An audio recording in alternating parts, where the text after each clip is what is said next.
اللہ لوگوں کے مرنے کے وقت ان کی روحیں قبض کر لیتا ہے،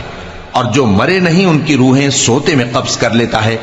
پھر جن پر موت کا حکم کر چکتا ہے ان کو روک رکھتا ہے، اور باقی روحوں کو ایک وقت مقرر تک کے لیے چھوڑ دیتا ہے۔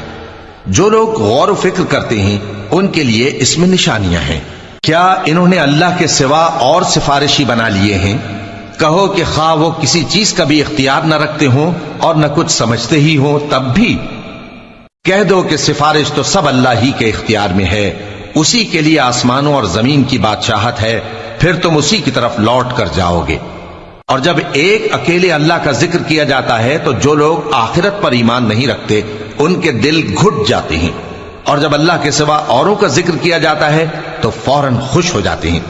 کہو کہ اے اللہ، اے آسمانوں اور زمین کے پیدا کرنے والے، پوشیدہ اور ظاہر کے جاننے والے، تو ہی اپنے بندوں میں ان باتوں کا جن میں وہ اختلاف کرتے رہے ہیں فیصلہ کرے گا۔ اور اگر ظالموں کے پاس وہ سب مال و متاع ہو جو زمین میں ہے اور اس کے ساتھ اسی قدر اور ہو تو قیامت کے روز برے عذاب سے رہائی پانے کے بدلے میں دے ڈالیں،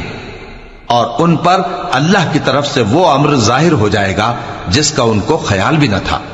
اور ان کے اعمال کی برائیاں ان پر ظاہر ہو جائیں گی، اور جس عذاب کی وہ ہنسی اڑاتے تھے وہ ان کو آ گھیرے گا۔ سو جب انسان کو تکلیف پہنچتی ہے تو ہمیں پکارنے لگتا ہے، پھر جب ہم اس کو اپنی طرف سے نعمت بخشتے ہیں تو کہتا ہے کہ یہ تو مجھے میرے علم و دانش کے سبب ملی ہے۔ نہیں، بلکہ وہ آزمائش ہے، مگر ان میں سے اکثر نہیں جانتے۔ جو لوگ ان سے پہلے تھے وہ بھی یہی کہا کرتے تھے، تو جو کچھ وہ کیا کرتے تھے ان کے کچھ کام نہ آیا، آخر ان پر ان کی برائیوں کا وبال پڑ گیا۔ اور جو لوگ ان میں سے ظلم کرتے رہے ہیں ان پر بھی ان کے برے اعمال کا وبال عنقریب پڑے گا، اور وہ اللہ کو عاجز نہیں کر سکتے۔ کیا ان کو معلوم نہیں کہ اللہ ہی جس کے لیے چاہتا ہے رزق کو فراخ کر دیتا ہے اور جس کے لیے چاہتا ہے تنگ کر دیتا ہے؟